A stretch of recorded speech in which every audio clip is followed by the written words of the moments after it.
Hey, well, this is a recording for Wednesday, 3/20, and this is a continuation of the notes for section 6.5. And we just kind of looked at finding the product and quotient of two complex numbers. And so if the numbers are written in that standard form a plus bi, then we have to be able to put them in trigonometric form. And so that is what we kind of look at. And then this modulus and argument, I do comment on those words as we kind of go through our problems, because really think about this. When you're multiplying two complex numbers, you're multiplying these moduluses. Maybe that, I'm not sure if that 100% sure if that's the plural, yeah. And then you're adding the arguments. And then for division, we didn't do a division problem, but likewise, you are dividing the modulus and adding the argument. And so, or excuse me, and subtracting the argument for that. So there's a pretty easy pattern that you can look at. So sometimes things that to be aware of, sometimes things will be in this standard form a plus bi. We have to put them in complex form and then deal with them this way. And think about the fact that that might be easier than multiplying, a plus bi and a plus bi. Really, this is a little shorter. And then sometimes we'll just put it back in this a plus bi form as we go. So now everybody should be there, right, and ready to kind of move on. So note that this rule says that to multiply two complex numbers, you multiply the moduli, there it is, and add the arguments, whereas to divide, you divide the moduli and subtract the arguments. So here's our first problem. So Z1 is 3 cosine pi over 4 plus I sine pi over 4. And Z2 is 2 cosine 3 pi over 4 plus I sine 3 pi over 4. And what we're going to find a lot is that we'll be able to give exact values because we'll have reference angles that are off of our chart, and we can kind of use those as we go, even after we add these angles together. So I'll let you get that set up for a minute, and then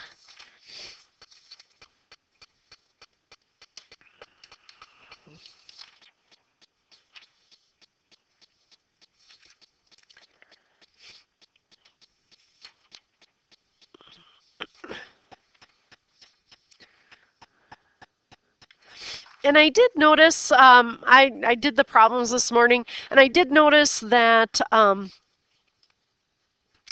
these first couple really turn out to be angles on the quadrant, and so that's a little unusual, but we'll just deal with it, and we know that it could work out a lot of different ways. So really this rule kind of makes things easy. So what am I gonna do first?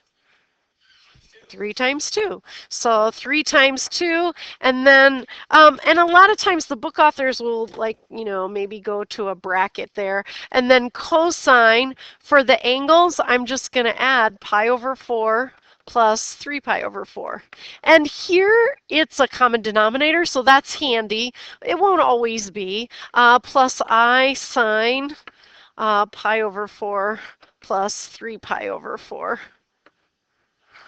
And so then we'll just kind of work through that, and we'll get our answer in a plus bi form at the end. We've got a 6.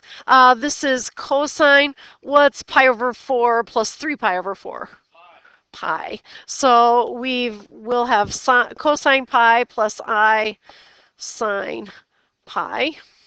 And I could have gone back to a parenthesis. And then just, just kind of thinking about where that is. Pi is right over here. An easy way to pick a point for that is like -1, 0. And we know that's the cosine theta and sine theta.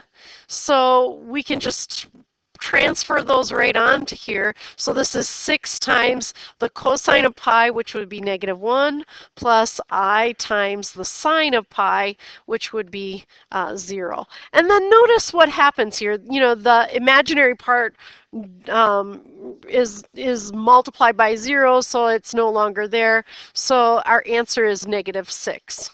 And we get a real answer as we look at this. So that can happen for these problems as we go through. We have another one kind of just like that. These can be in degrees and radians for our angles. And so here is the next one. Take a minute and find that product. And I'll let you find that, and then I will just check your answer. So when you have an answer, you can show it to me. And showing as much or little work as you want.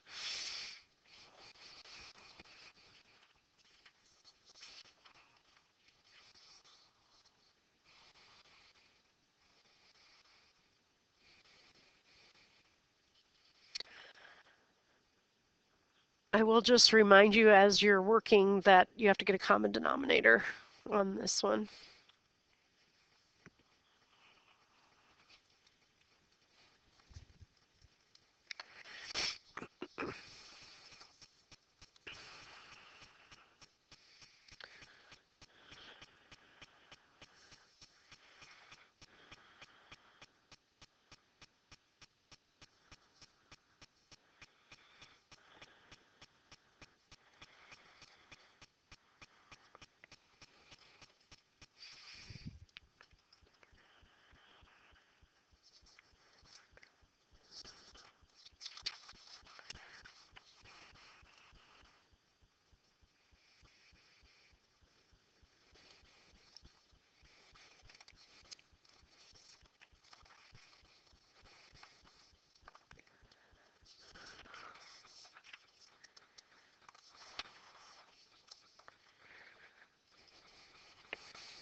Now keep going.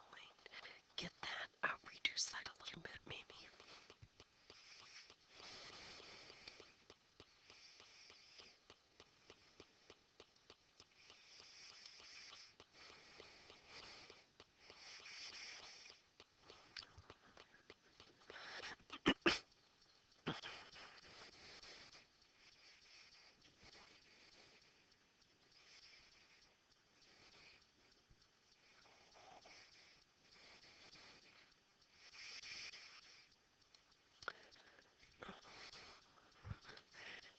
That's an 8.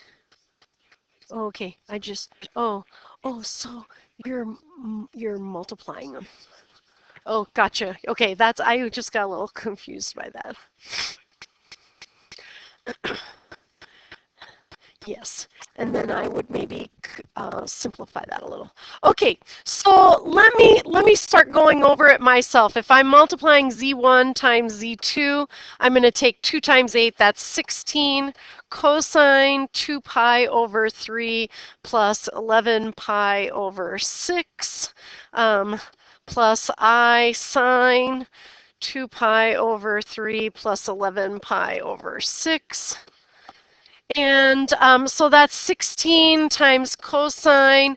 That is, when I multiply by 2 over 2, 4 pi over 6 plus 11. So 15 pi over 6 plus I sine 15 pi over 6.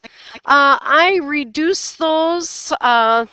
Two will, or excuse me, three goes into each of these 5 times and 2 times. So this is 16 times the cosine 5 pi over 2 plus I sine 5 pi over 2. And so I know anybody I looked at was on the right track, as far as that's concerned. Then 5 pi over 2, if I kind of think about that angle, there's 1 pi, 2 pi, 3 pi, 4 pi, 5 pi over 2. So I'm right back to this as my angle or reference angle. I'll put a point here. That's 0, 1. So that's the cosine theta and then the sine theta. So this is 16. Cosine of 5 pi over 2 is 0 plus I times 1. And so it's 16I. So we get that imaginary number. So at first it maybe seems like, well, it's always just going to be one or the other, but, in the next one it just won't be. It just happened that a lot of these hit right on the quadrant to begin with. And but we should be pretty capable of finding those cosines and sines then and just distributing through with the 16. So our next one will be a division problem. We'll go through the same process essentially, but we will divide the moduli and then subtract the arguments instead of adding the arguments. So here's our next problem, maybe. Oh, I will say this. I did leave this slide on here for a reason. So look at what the book authors did. Here's another way to kind of check your work. Remember these two problems, and this is our work. These are written in trigonometric form, correct? But we could have converted this to standard form and this to standard form, and so that's and think about what quadrant those are in as we go, and when we put those in standard form and then multiply them algebraically, it'll give us the same answer. So just a note to self. In my mind, that's a lot more work, right? Because I'm converting them and then foiling that out and kind of getting that answer. So here's our next one. It's to find a quotient. And so this is going to be Z1 divided by Z2. I'll give you a moment to copy it down. And notice it's in degrees this time. So we're working with degrees, and I'm happy we're doing this one because it's not going to be on a quadrant, because I feel like it's giving the impression they're always on the quadrant, and they're not.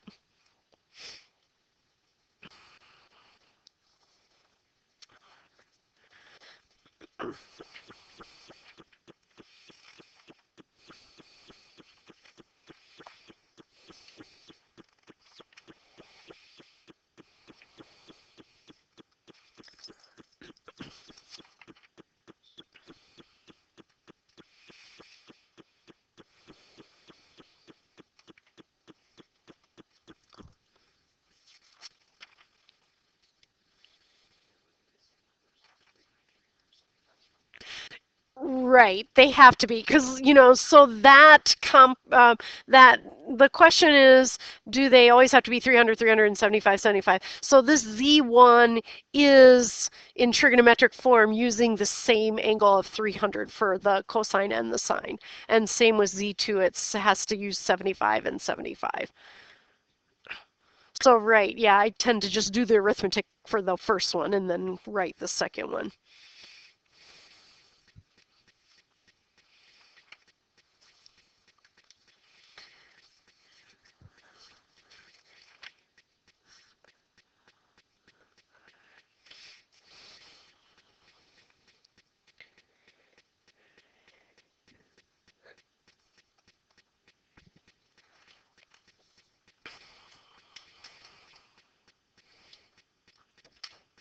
So I'll maybe catch up to you. 24 over 8, and then it's going to be cosine 300 degrees minus 75 degrees plus I sine 300 degrees minus 75 degrees. So did you get three parentheses cosine 225 degrees plus I sine 225 degrees? You agree? No, looks like it.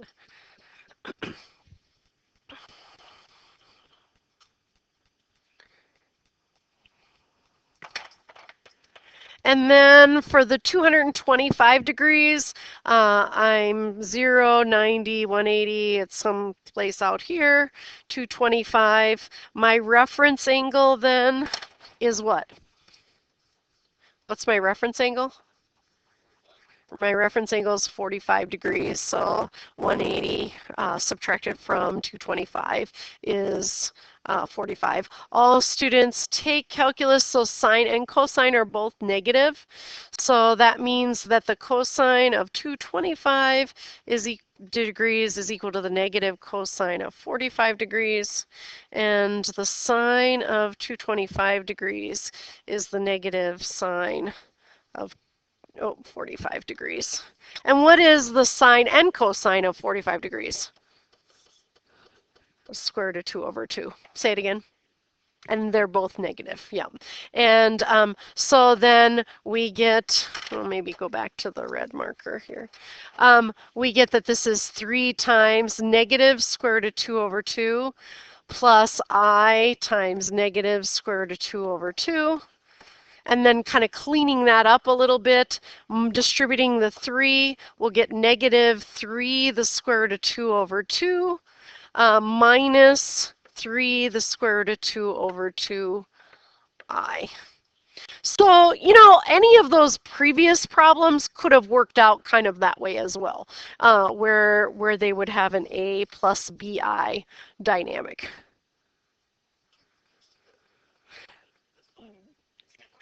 You can't because yeah, remember this is actually in the form A plus BI. So because these are complex numbers and so yeah, we can't put those together. Do you feel like multiplying and dividing is pretty straightforward, right? And so think a minute about multiplying something times itself. And and so think of this as r cosine. I was gonna theta, I guess, plus I sine theta. So if I have that and that's z, and I want z squared, what's that going to be then? How would I find z squared? Is it 2r? How do I find those? It would be r squared, right? Because it would be r times r. So I'm multiplying this times itself. It would be r times r or r squared. Cosine, what would my angle be now? 2 theta, right? And you know, think about, you know, I'm multiplying it times the other z, which is r cosine theta plus I sine theta. And so, oops, I forgot that. And so I multiply r times r, which is r squared. I add the two angles, which are the same, so it would be 2 theta plus I sine 2 theta. So now think about what z to the third would be. So take this one times this one. It'll be what? R to the third. And then what's going to happen here then? So it'll be cosine of 3 theta plus I sine 3 theta. My 3 isn't turning out very well. So do you see maybe a way to find the power of something? And, you know, if I wanted z to the fifth, it would be r to the fifth cosine 5 theta plus I sine phi theta. And that is just the work. So that's our next section, powers of complex numbers. And it's just a concept of multiplying these and finding the power of a complex number. And so then the slides just kind of go through that same thing that we just talked about. So if z is r cosine theta plus I sine theta, then z squared would be this times this, z to the third would be that times that, and I think there's a slide with it. And of course this is called de Moivre's theorem, you know, and we've had things named for de Moivre before, but here's the new one. So the one thing to be cautious of, r is not always going to be just a plain number. It might be a radical or something like that, and so you've got to raise a radical to a power or have a radical dynamic in it as we go. So if z is r cosine theta, r times parentheses cosine theta plus I sine theta is a complex number in trigonometric form. So if it's not in trigonometric form, we might have to put it in that. And n is a positive integer, then z to the n is r, and like I'm going to just read the second version of that. R to the n times, in parentheses, cosine n theta plus I sine n theta. And think about like taking all those little things and foiling them out. You know, could be a nightmare, right? And Professor Weijie the other day talked about the Pascal's triangle, and we will cover that, but we have not yet.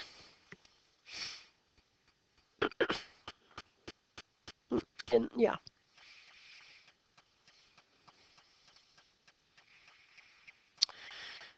Before we take the final exam.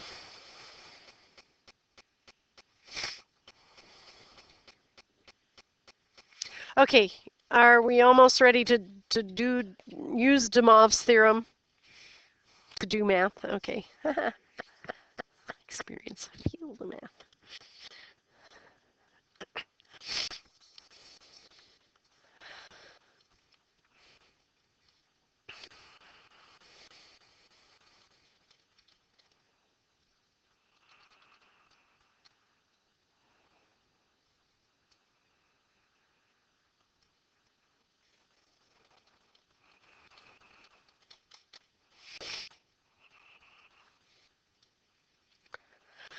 Okay, so then here's our problem. And by the way, the book authors did a poor job. They did exactly what I always try to avoid. What did they do?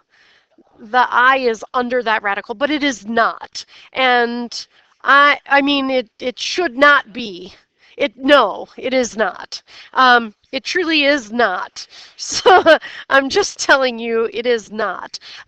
So it's used de Moivre's theorem to find -1 plus the square root of 3i. I think it's to the 12th. Now, do you agree that you could actually multiply 12 of those out and kind of figure that out? Or could you? Give me a head nod for that. Like, you know, well, it wouldn't take years either, but, you know, no, a little bit of time. So, you know, that is something that will work. And one of the reasons sometimes we put a high power there is to discourage people from actually trying to multiply it out because we want to use these patterns. Now, can I use de Moivre's theorem in the way that it's written right now? I don't have r or theta, right? So I have this in a plus bi form, and so the first thing I have to do is I have to just figure it out in trigonometric form, and that was just at the beginning of this lesson. So I am going to make a note to you that this is a two-step problem. And so step 1 is to rewrite, or I'll just say write, the complex number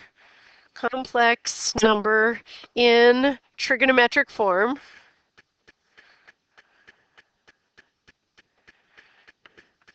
And then step 2 will be to use de Moivre's theorem. So I'll just write use de Moivre's, oops, that's a V, theorem. And actually, that practicing of writing that as a complex number in trigonometric form is a good thing because that's like a subsection of this chapter or section. So step one, I'll put in red. And so, like our complex number z, we'll call it, is -1 plus the square root of 3i. So a plus bi, and so a is -1, b is the square root of 3. Think about plotting that. What quadrant is it going to be in?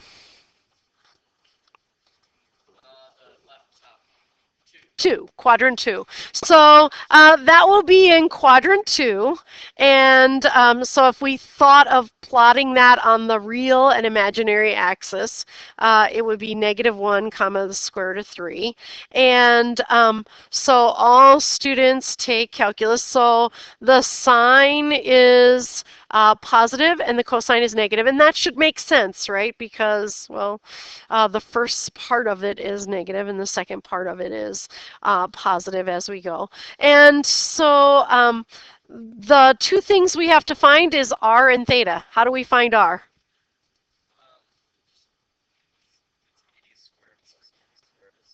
Square root of a squared plus b squared. Square root of -1 squared plus square root of 3 squared. And what is that?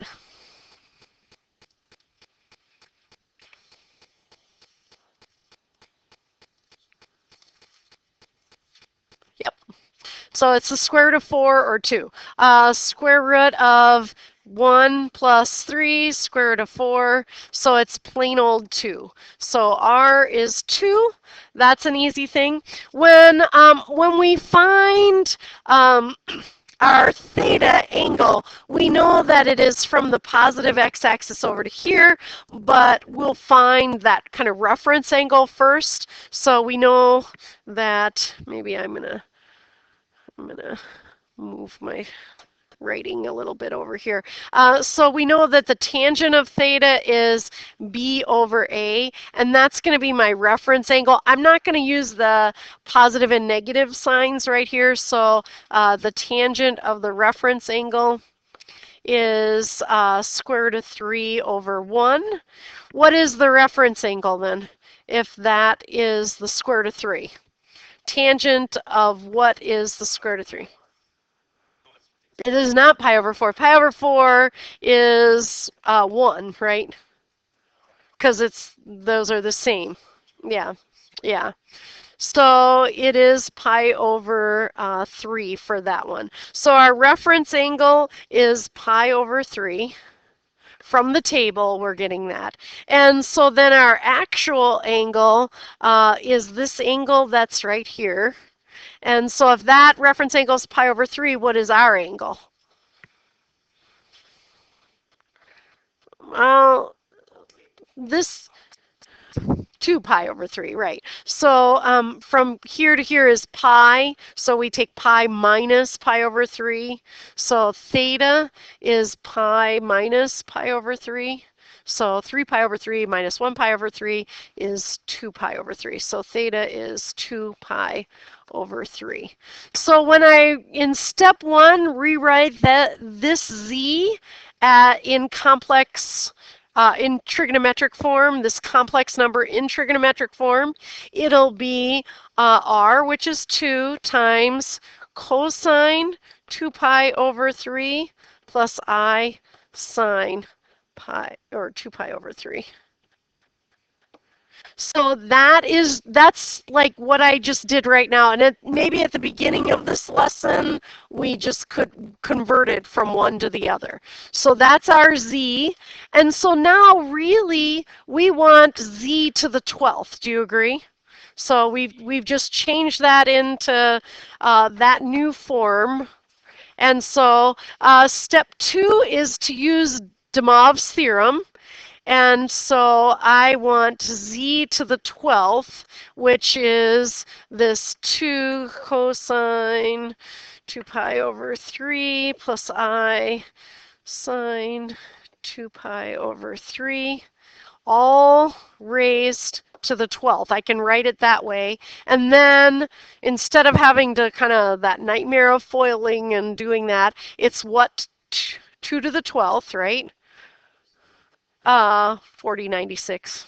I did these problems before school today. Was I right? Okay. Um, so I didn't like before this morning, so, you know. Why, without figuring it out. No, I did them this morning. I said that. I, never mind. Okay. Wow. Cosine. And so what do I do then with the angle? Yep. So I'm going to write it as 12 times 2 pi over 3 plus I sine 12 times 2 pi over 3. And then this is 40. Oh, I already forgot. 96, yeah. Cosine, and then 24 pi over 3 is really what then? 8, 8 pi, yeah.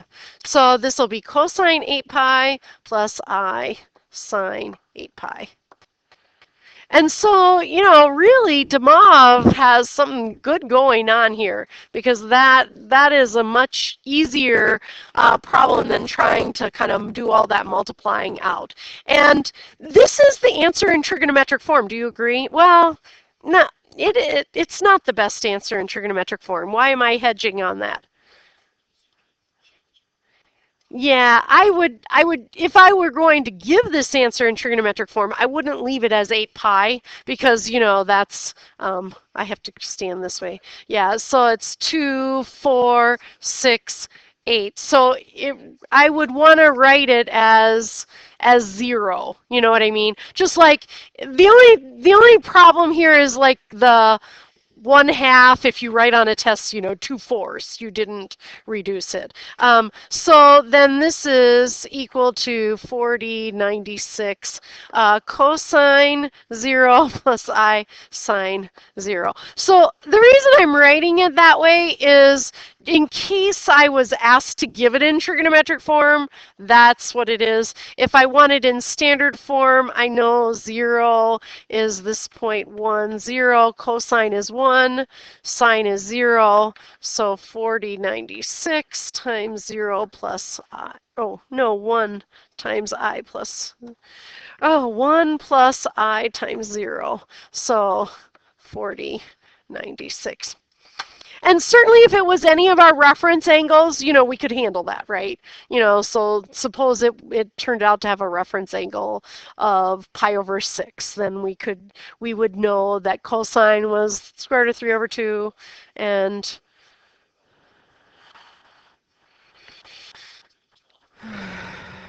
no, so it's 2 to the 6th, right? 64.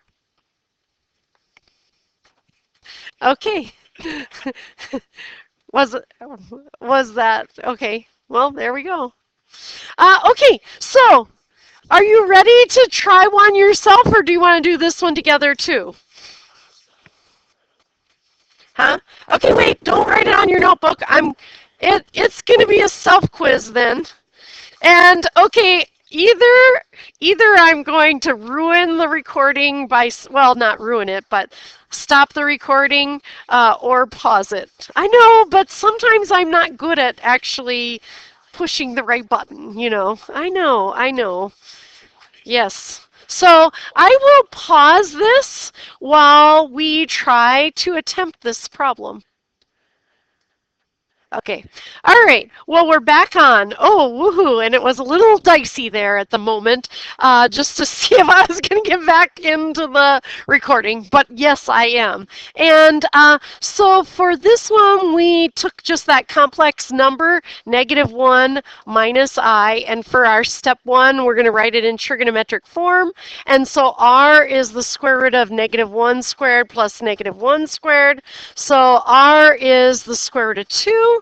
Our angle, if I plot -1 and -I, it's going to be in that quadrant. My reference angle, the tangent of my reference angle, is going to be b over a, which is 1 over 1. So the tangent is 1 over 1. My reference angle then is pi over 4. And my actual angle theta then is from 0 to there, so pi plus pi over 4, so it's 5 pi over 4. So then this as a complex, or as a complex number, as a trigonometric number, is the square root of 2 times cosine 5 pi over 4 plus I sine 5 pi over 4. And then we're raising for step 2, we're going to raise that to the 4th. And the way I did 1/2, or square root of 2 to the 4th, is I did it as 2 to the 1/2 and then raised it to the 4th, because then it's just 2 squared. That's just the way I did it. And then cosine of 4 times 5 pi over 4 plus I sine 4 times 5 pi, over 4. And this is 2 squared, which is 4. And this is cosine 5 pi plus I sine 5 pi. And then when I think about where 5 pi is, 1, 2, 3, 4, 5 pi, oh, just kidding, I didn't go all the way, is over here. I went 4.5 pi, yeah, accidentally. And so that's at -1, 0. And so then when I plug that in, I get 4 times -1 plus I times 0. So -4 for that one. Okay, and if you didn't get it all the way, people were going along the right track, I felt like. Now, the last thing we haven't done, and boy, good thing we did not say, because I guess I would not have gotten everything done today. We still have to do the roots of complex numbers, and that is a little involved. So kind of plan on us using our time tomorrow to go through that. So that is our recording for today.